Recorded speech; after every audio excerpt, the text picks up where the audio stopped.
আগে বাঁকুড়া ছিল অশান্তির জায়গা, জঙ্গলমহল ছিল সন্ত্রাসের জায়গা, মানুষ বেরোতে পারতো না।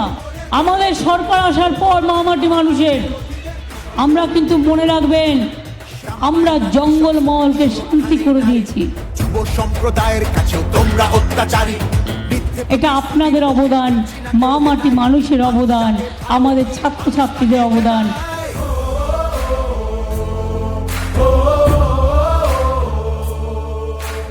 বাঁকুড়া বিষ্ণুপুর দুটো সিটি পেয়েছিল গত লোকসভায় বিজেপি দল। কিছু করেছে? কবার রায়পুরে এসছেন, কবার তালডাংরায় গেছেন, কবার বাঁকুড়ায় গেছেন? নিজের কাজ নিয়ে ব্যস্ত, এরা মানুষের কাজে ব্যস্ত নয়।